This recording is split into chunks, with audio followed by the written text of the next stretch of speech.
성경 말씀 봅니다. 사도행전 11장 19절에서부터 30절 말씀까지입니다. 제가 열흘 동안 일본을 잘 다녀왔습니다. 사실 일본이라는 나라 그동안에 여행 한번 후쿠오카에 한번 2박 3일 동안인가 잠깐 갔다 오고 실제적으로는 일본 땅을 이번에 처음 밟은 겁니다.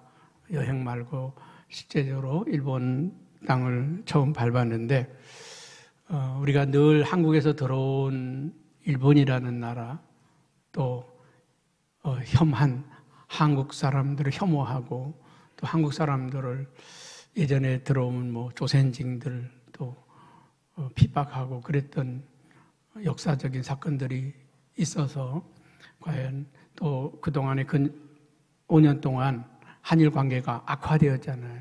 악화되어서 과연 이 땅에 가서 어떤 느낌을 가지고 올까 그런 생각을 하면서 다녀왔는데 제가 처음에 가서 느껴진 건 참 깨끗한 나라다. 우리는 자기만 깨끗하잖아요. 근데 이 사람들은 그 동네를 다 깨끗하게 남의 집 앞에 있는 것도 지저분한 걸 못 봐주고 정말 도로도 깨끗하고 집들은 낡았지만은 도로도 깨끗하고 그 동네도 얼마나 깨끗한지 정말 참 깨끗한 나라다 하는 그런 첫째 느낌을 받았고요.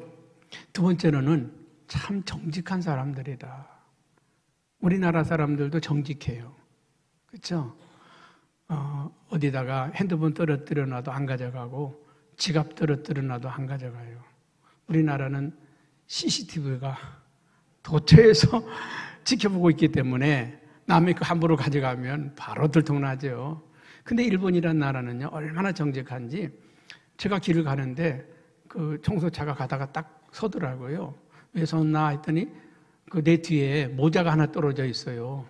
나는 그 모르고 지나갔는데 나보고 모자를 떨어뜨렸다고 이 사람이 가다가 차 세워놓고요. 내려가지고 그 모자를 주워다가 나한테 갖다 주더라고요. 근데 그게 아니라고. 그랬더니 그분이 그거를 그 옆에 나무에다가 이렇게 딱 걸어놓고 가더라고요. 야, 참 정직하다. 그 사람들은 남이 보든지 안 보든지 참 정직한 사람들이다. 또 한 가지 느꼈던 거는 참 친절하다. 그 친절도가 도가 지나치더라. 얼마나 친절한지 그 공항에서 올 때 공항에서 설문지 조사하는 분들이 있나 봐요. 근데 내가 와서 나한테 막 뭐라고 하는지 알아들을 수가 있어야죠. 한국 사람이라고. 그랬더니 제 앞에 있잖아요. 의자 옆에다가 무릎을 딱 꿇으면서 뭐라고 몇 마디 하더니 인사하고 가더라고요. 너무 과도한 친절 같아요.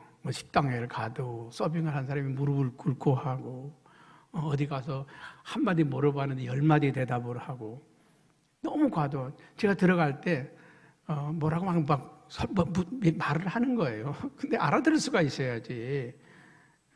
영어로라도 하라고 해. 작은 거지만 영어를 못한대. 그러더니 막 둘이 있었는데 어떤 분이 한국말 할 수 아는 분이 쫙 오시더니 저한테 그러는 거예요. 일본에 들어가서 조심해야 될 거 설명하고 있다고. 그냥 네 하고 가시면 된다고. 그러니까 이분이 알아듣지도 못하는데도 계속 뭔가를 설명하고 싶어가지고 코로나 조심하라고 이렇게 손 씻고 하고 이렇게 하라고 설명을 하는 것 같아요. 그러면서 그분이 그래요. 그 선생님은 참 복도 많습니다. 엊그제 왔으면 호텔에 가서 격리해야 되는데 어제부터 격리 끝났어요. 축하합니다. 그래서 굉장히 과도한 친절을 베푸는 사람들이더라. 그런데 이 사람들이 한 가지는 절대 남에게 자기를 보이려고 하지 않는 사람들이다. 집집마다요, 문 다 걸어 잠그고요. 커튼 다 치고 창문도 안 열고 지금 거기는 30도가 넘어요. 날씨가 무더워서. 막 선풍기를 틀어도 에어컨 켜놓고 자야 되고 그 정도로 지금 날씨가 더워지고 있는데 그런데 문을 꼭 닫고요. 커튼 다 치고요. 그러니까 남한테 자기를 안 보여. 자기 속을 안 보이는 사람들이다. 저렇게 어떻게 사나 그랬더니 그 사람들은 다 보고 있대요. 그 커튼 쳐놓고 커튼 사이로 다 어떻게 하나 보고 있대.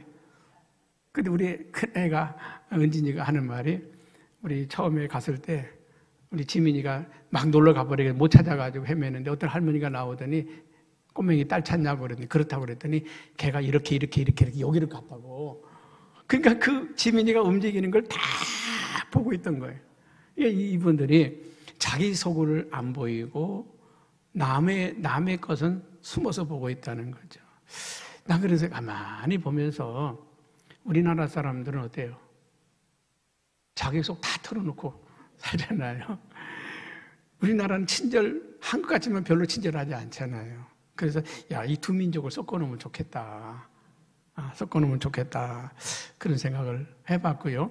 오늘은 제가 여러분들 우리 박성기사 와서 보고도 하고 그랬지만 선교사 입장에서 보고하는 거하고 담임 목사인 제가 느끼고 본 거하고 조금은 다를 거라고 생각이 들어서 오늘 말씀은 일본 아이신교회 선교보고와 함께 사실은 이 말씀은 제가 창립 1주년에 설교하려고 준비했던 말씀입니다. 근데 거기서 이 말씀은 조금 더 있다가 해야 되겠다 생각이 들어서 바꾸고 돌아와서는 이 설교는 우리 교회에서 해야 되겠다. 그래서 여러분과 함께 이 말씀을 함께 나누려고 합니다. 자, 그 사진 한번 첫 번째부터 좀 보여봐요. 자, 이게 우리 아이신 교회입니다. 말씀 같이 길게 뻗어 있는 아마 저게 그 편의점 같은 그런 걸로 썼던 건물인 것 같아요. 이제 저 건물을 한 달에 200만 원 월세를 내서 쓰고 있습니다. 아이신이라고 하는 말은 예수님의 마음이라고 하는 그런 거고요. 저 바깥에 있는 주차장은 교회 주차장이 아니고 굉장히 넓은 주차장인데 저게 그 개인 주차장입니다. 임대 차 한 대 얼마씩 바꿔서 임대하는 주차장인데 저렇게 비어 있음에도 불구하고 교인들이 저기 안 세워요. 안 세워요. 다 자기 세우는 데가 세우지 저렇게 교회 옆에 주차장이 비어 있음에도 불구하고 남의 주차장에는 절대 안 세우더라고요. 그리고 내부 모습은 보면 저렇게 두 줄로 두 사람씩 앉게끔 되어서 한 40명이 앉을 수 있는 아마 우리 교회로 치면은 저기 우리 성가대에서 그 한 줄 정도가 이 교회입니다. 요 한 줄 정도가 교회고요. 그 다음에는 1주년 예배 드리는 장면이고요. 그 다음에 제가 볼 때 30명에 35명 정도 그날 왔어요.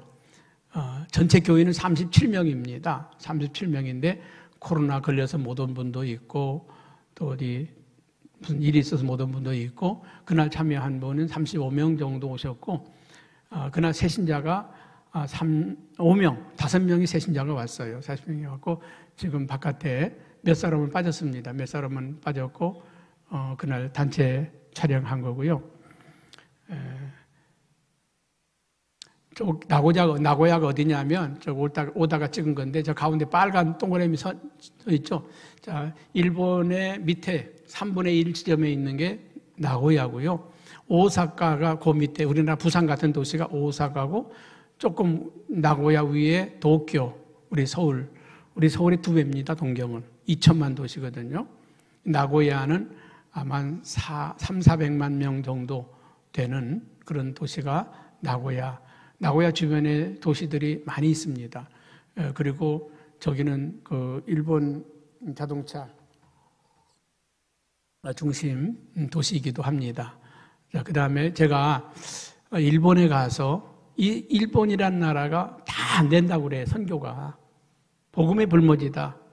선교사의 무덤이다.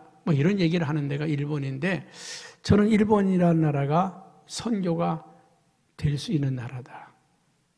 예비된 나라다. 제가 영적인 해안으로 볼 때 일본이라는 나라는 선교가 가능한 나라다. 제가 지금부터 왜 가능한지를 설명해 드릴게요. 저건 신사입니다.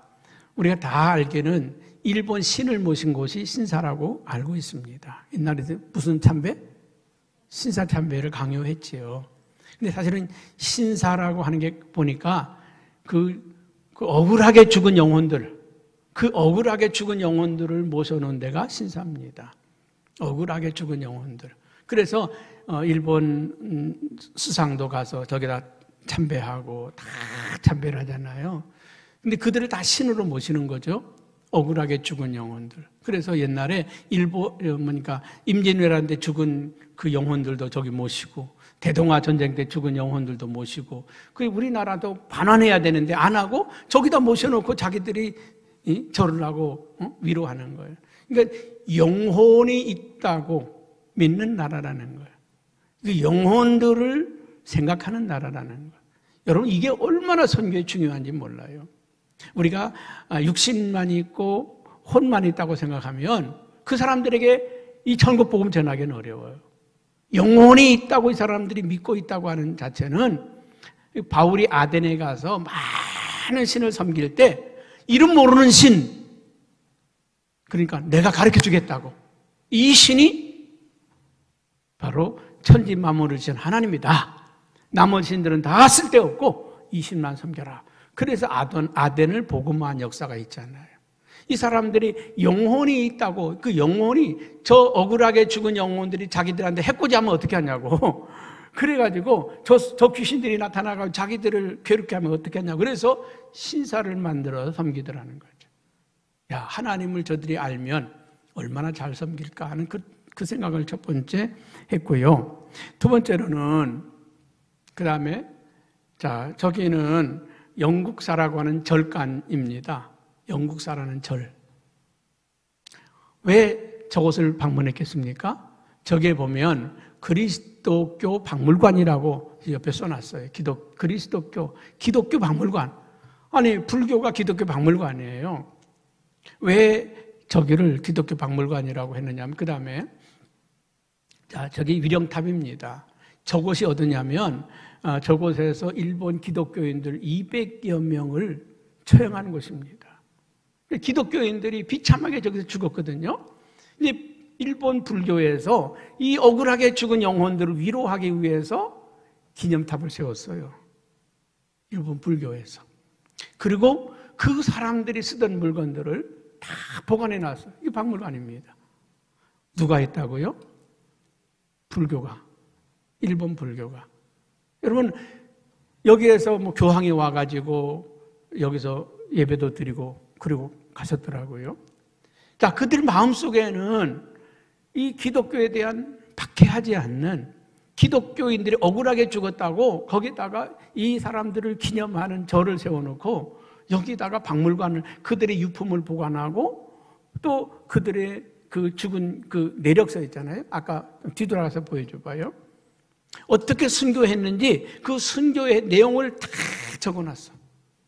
그리고 후대의 사람들이 이 기독교인들을 어떻게 학살했는지에 대한 아주 명확한 기록을 저기다가 남겨놨어요. 여러분들이 단기 선교 가면 저기 꼭 갈 텐데, 동영상으로 설명하는 걸 우리 박성교사가 설명하는 걸 다 촬영을 했는데 시간이 길기 때문에 못 보여드리고, 기독교인들이 어떻게 여기서 비참하게 순교했는지를 저 탑에다가 기록을 해놨어. 야, 복음을 받아들일 수 있는 준비가 된 나라다. 저는 그걸 봤고요. 그 다음에 넘어가서, 자, 저곳은 어떤 곳이냐면 온기치라고 하는 사람의 저 사람이 온기치라고 하는 사람입니다. 저 사람이 배를 타고 가다가 표를 합니다. 14명이 배를 타고 가다가 표를 합니다. 표를 하다가 이제 그 영국 상선을 만나서 미국으로 건너가게 되고, 미국에서 다시 영국으로 가게 됩니다. 그리고 마카오에 와서 귀출라프 선교사를 만나서 예수를 믿게 되고 복음을 받아들이게 되었어요. 그리고 이 사람이, 야, 이 복음이 일본 사람들에게 전해지면 좋겠다. 그래서 최초로 일본어 성경을 번역한 사람입니다.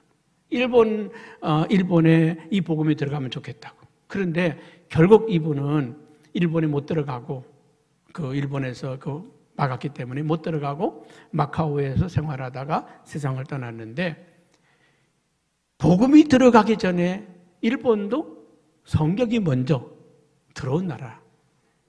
우리나라 그렇잖아요. 복음이 들어오기 전에 성경이 번역되어 온 나라다. 하나님 참 축복한 나라라고 생각이 듭니다. 그 다음에, 자, 저게 뭐냐면 그리스도의 십자가를 통하지 않고는 사람의 죄가 용서받을 수 없다. 왜 저걸 보여드릴까요? 동네마다 저거를 붙여놨더란 말이죠. 무교회주의자들이 많은데 자기 집에다가 예수 그리스도 복음 외에는 사람의 죄가 용서받을 수 없다. 그래서 동네마다 자기가 그리스도인이라고 하는 것을 저걸로 표시를 하는 거예요. 그래서 제가 그 길을 가다가 차 멈춰서 저 사진 하나 찍었어요. 예수님께서 그런 말씀, 이 성에 내 백성이 많도다. 그러니까 이 일본이라는 땅 안에 자기를 드러내지 않는 민족성 때문에 자기를 드러내지 않지만 곳곳에서 그리스도의 복음을 믿는 사람들이 숨어 있다는 거. 여기서 내가 이 나라가 끌어내주기만 하면, 밖으로 끌어내기만 하면 복음이 들어갈 수 있는 나라다. 제가 그거를 봤고요. 그 다음에 저기 뭘까요? 멋진 교회죠? 앞에 십자가도 있고. 그렇죠? 제가 너무 교회가 예뻐서 사진 하나 찍었습니다. 이건 다른데 교회입니다. 멋지죠? 근데 이게 교회가 아니에요. 예식장입니다. 근데 교회 같은 데서 결혼식을 하고 싶은 사람이 많아가지고 정말 어떻게 봐도 교회야. 이 사람들 마음속에는 이 기독교에 대한 사모하는 마음, 열정들이 있다. 그래서 저는 아까 그냥 놔둬요. 이 나라는 정말 앞으로 복음이 제대로 들어가면 정말 우리가 함께 할 수 있는 믿음의 가족이 될 수 있는 나라다. 저는 열흘 동안 다니면서요, 제 눈에 탁 보여진 게, 준비된 나라다. 근데 왜 안 된다고만 할까? 왜 어렵다고만 할까? 안 되는 게 아니라, 어려운 게 아니라 돼요. 일본에서요, 교인들 30명 모이면 큰 교회입니다. 큰 교회예요. 근데 보니까 그 30명이요, 다 전도돼가지고 온 사람들이에요. 그러니까 우리 은진 사모가 역할을 참 잘하고 있더라고요. 자기 집에 데려다가 한국 음식 만들어주고, 또 만들어서 김밥도 한국식으로 참 싸서 나눠주고, 그러면서 이게 친해져가지고요. 제가 놀이터에 잠깐 우리 애들하고 같이 나가 있는데 어떤 아가씨 같은 분이 오셔서 나한테 막 말을 걸어요. 막 걸으더니 내가 못 알아들으니까 막 은진, 옷가상인가 옷가상인가 아빠냐고 묻는 것 같아요. 그때 은진, 우리 애기 불러서 누구냐? 그랬더니, 하짱 엄마. 자기 친구 엄마라는 거예요. 근데 자기 딸 친구 할아버지가 오셨다고 집에다가 선물을 보냈더라고. 맛있는 일본 과자 드셔보시라고. 굉장히 친절하고도 복음의 이 접근성이 열려있는 나라다. 그래서 오는 교회 오신 분들이 이렇게 하나하나 전도되어서 창립 1주년이라고 5명이, 아니 30명 모이는 교회에서 5명이 왔다. 엄청난 거잖아요. 100명 모이는데 30명 온 거 다름없단 말이죠. 복음이 가능한 나라다. 그걸 봤고요. 제가 사역하면서 지금 저곳은 한 2시간 정도 가서 식당, 중국 식당인데 중국 식당 직원들하고 그 주변에 있는 중국 사람들, 또 오지 못한 사람들은 저걸로 영상으로 해서 같이 예배를 드리는 장면입니다. 저기에 있는 사장님이 여기에 정말 이 사람들을 일주일에 한두 번이라도 목사님이 오셔서 성경 공부를 가르쳐 달라고 그래서 가고 있는데, 제가 그날 마침 가서 저분들에게 복음을 전했습니다. 이 자기 회사를 예배처럼 만드는 거예요. 회사 직원들을 모아놓고 예배하고 말씀을 가르치는 그 신방을 한 거고요. 그 다음에 저기는 제가 첸상이라고 하는 남자분은 중국 사람이고 여자분은 대만 분입니다. 대만 분인데 아주 재력가입니다. 저 사람들 통해서 교회를 짓지 않겠나. 제가 그래서 오면서 그런 생각을 했어요. 좀 중국의 100억짜리 호텔이 있는데 그 호텔을 못 팔아서 그러더라고요. 그거 팔아서 11조만 들여도 교회 짓겠네. 그렇죠? 저분들이 굉장히 많은 갈등을 가지고 있는데 하나님께서 치유하시고 회복시켜서 크게 쓸 거라고 저는 믿습니다. 이게 회사 정문에서 같이 사진 찍은 거고요. 그 다음에 저분이 아까 천상 부부고요. 여자분이 굉장히 똑똑하더라고요.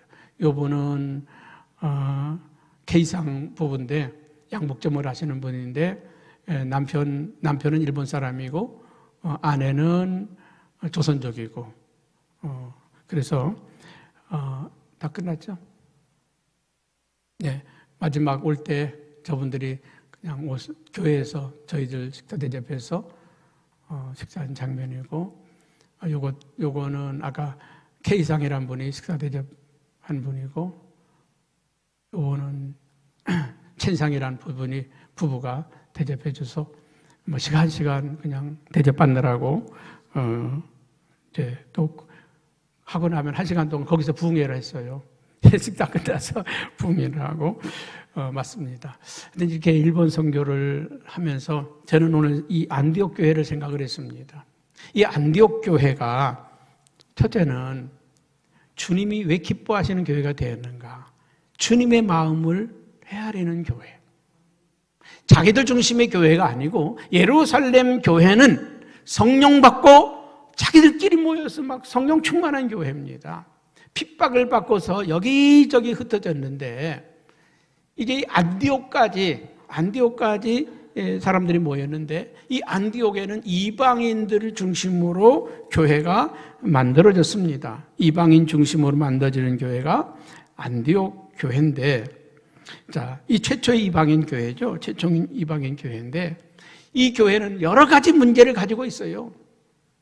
서로 다른 민족끼리 만나고 또 부자와 가난한 사람들이 모이고 뭐 가지가지가 저는 이번에 가서 아이신교회를 보면서 이 교회가 안디옥 교회하고 너무나 닮았다 그런 생각을 했습니다. 왜냐하면 보세요. 중국 사람, 일본 사람, 대만 사람, 한국 사람, 조선족 5개 나라가 모인 거나 다름없잖아요. 그리고 또 그들의 구성원이요. 일본 사람끼리 부부가 아니고 한국 사람끼리 부부가 아니고 한국에서 간 권사님은 일본 남자 만나서 결혼을 했더라고요. 거기 대만 사람과 중국 사람, 조선족과 일본 사람, 중국 사람과 일본 사람. 완전히 그 구조가요. 너무 복잡해요. 그러다 보니까 마음에 상처들이 굉장히 많은 사람들. 너무나 상처들이 많은 사람들. 어떤 가정은요, 남편은 한국 분이고, 여자가, 조선족 같아요. 조선족인지 중국 사람인지, 중국 사람 같아요. 중국 사람. 근데, 그냥 좀 불편한 가정이더라고요. 쉽게 말하면 한국 남자가 있잖아요. 이거 잘하고. 그래서 굉장히 힘들고 어렵게 사는 그런 분이 있는가 하면 회사 사장으로 있는 사람이 있고 또 뭐 사업을 크게 하는 사람이 있고 뭐 이 층이 함께 어울리기가 쉽지 않은 안디옥 교회처럼 여기 왕족이 있는가 하면 노예 출신이 있고 최고의 말씀을 전하는 바울이 있는가 하면 또 거기에 아주 천한 사람들, 이 다양한 사람들이 모여 있지만은 정말 주님이 기뻐하는 교회가 되기 위해서 하나가 되어진 교회. 그래서 위로하고 치유하고 회복하면 멋진 교회가 될 거다. 그래서 제가 그런 말을 했어요.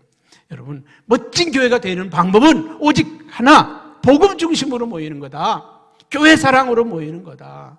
이 교회를 사랑하고 교회 사랑은 하나가 될 수 있는 거다. 예수님 사랑하는 데는 부부간의 갈등도 풀 수 있고 신부 간의 벽도 허물 수 있고 국가 간의 벽도 허물 수 있다. 우리는 복음 안에서 하나 될 수 있다. 그럼 제가 우리 교회 개척하고 건축한 얘기를 조금 했어요.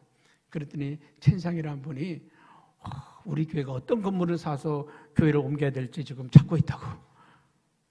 그 반응이 즉각적이에요. 반응이 즉각적이에요. 그래서 주님의 마음, 주님의 그 마음을 헤아릴 수 있는 교회가 주님이 기뻐할 수 있는 교회가 아닌가. 두 번째로는요, 이 안디옥 교회는 정말 사역자들이, 동역자들이 정말 좋은 동역자들이 있는 교회다. 좋은 동역자들이. 여러분, 바울은 최고의 복음의 사역자 아닙니까?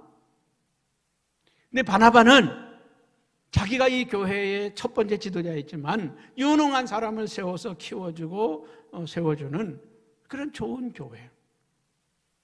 이 교회 안에는 정말 세계적인 좋은 일꾼들이 모여 있다. 저는 그렇게 봤어요. 일본에서도, 중국 가서도, 대만 가서도, 어디서든지 정말 멋지게 사역할 수 있는 사역자들이다. 아까 천상이라고 하는 분은요, 예수 믿은 지 이제 3년인가 됐는데, 3년가 됐는데 질문을 하는 거예요. 나보고 사진 보여주면 아냐고. 글쎄요, 무디 같기도 한데. 다시 한번 보여주는데 스펄전이. 여러분, 스펄전 아세요? 몰라요, 교인들 아무도. 근데 이분은요, 그 스펄전의 이야기를 읽고 있는 거예요.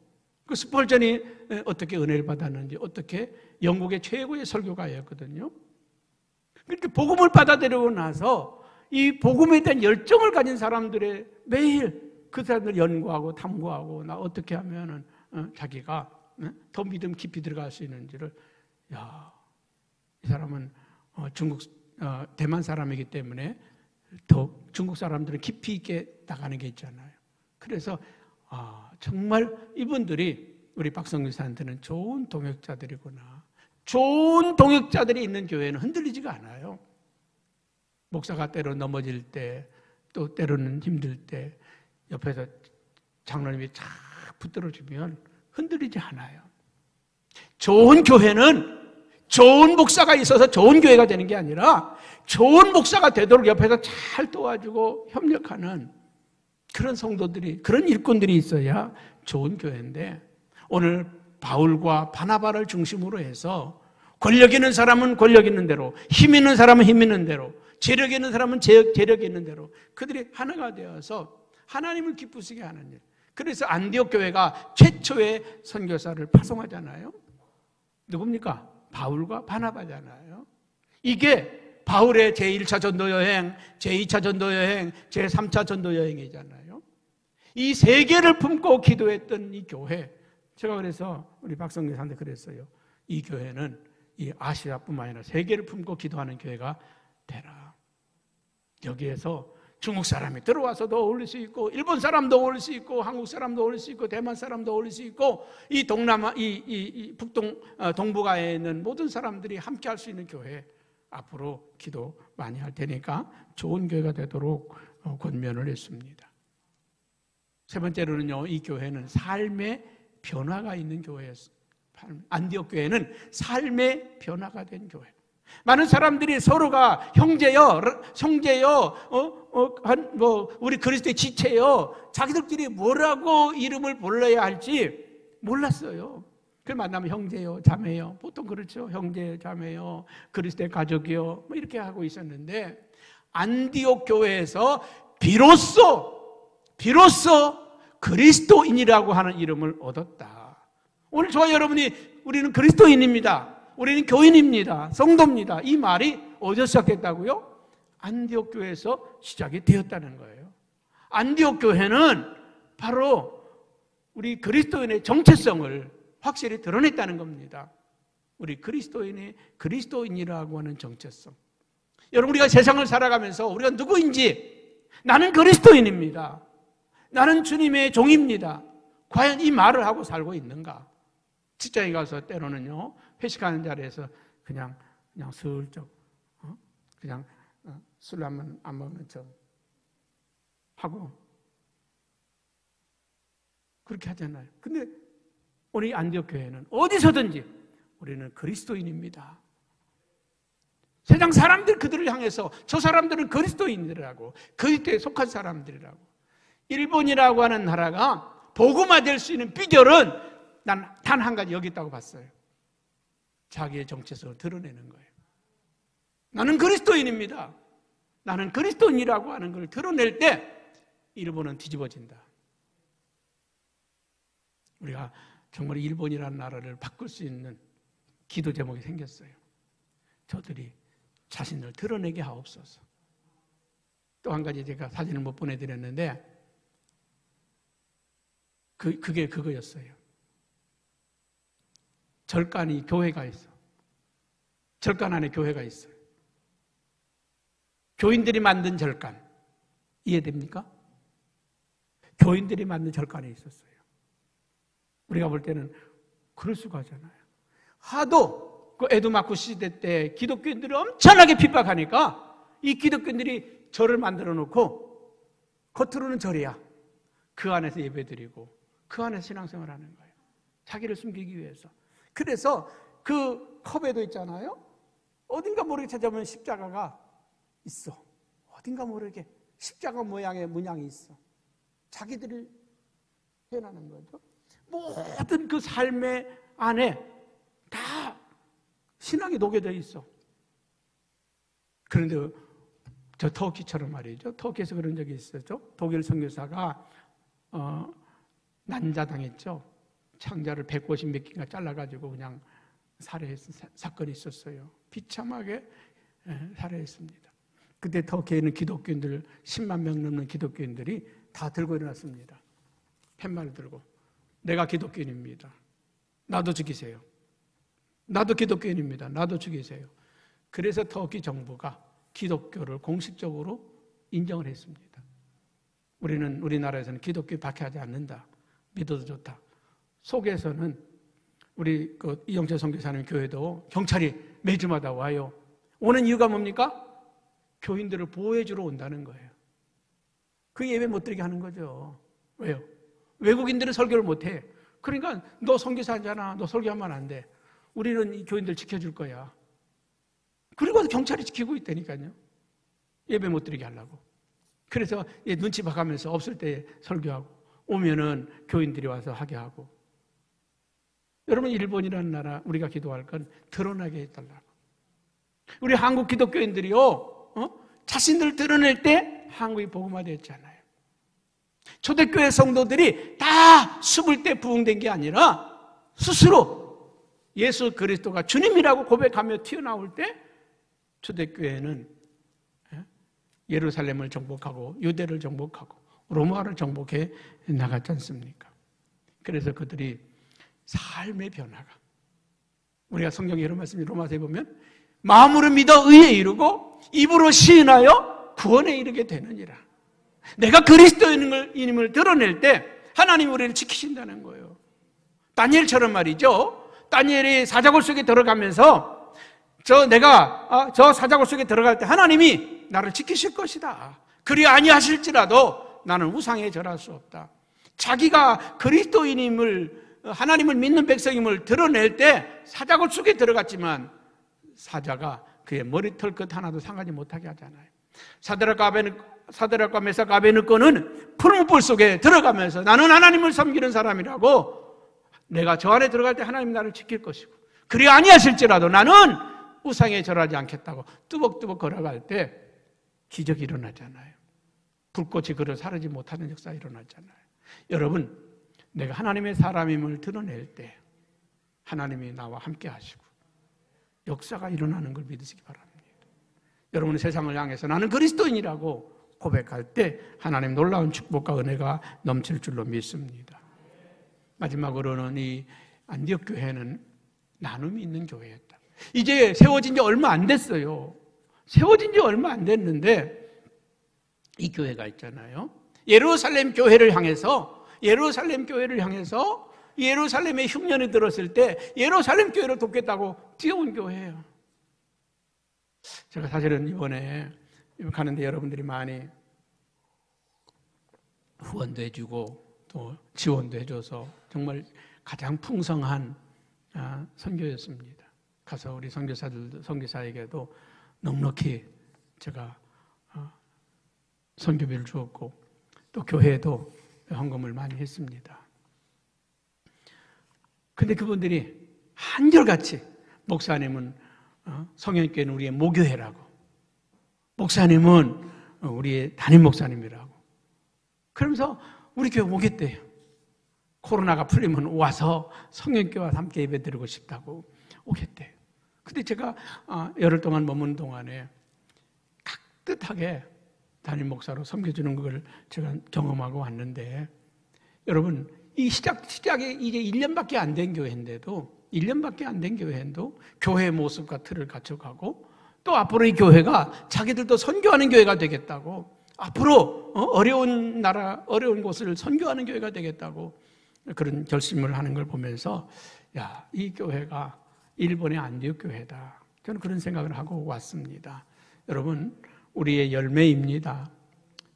저도 가서 사실은 우리 박성교사, 이은전 사모는 걱정이 안 되지만 우리 아이 그 손자들 걱정되잖아요. 일본 애들이 왕따 시킬까? 우리 큰 애가 하도 그냥 착해가지고 그냥 애들이 혼내면 그냥 엥 하고 막 그러는데, 우리 소녀딸이 당당하잖아요. 가서 이랬더니 무서워서 도망갔다는 거예요. 무서워서. 그래서 우리 오빠 혼내면 죽어.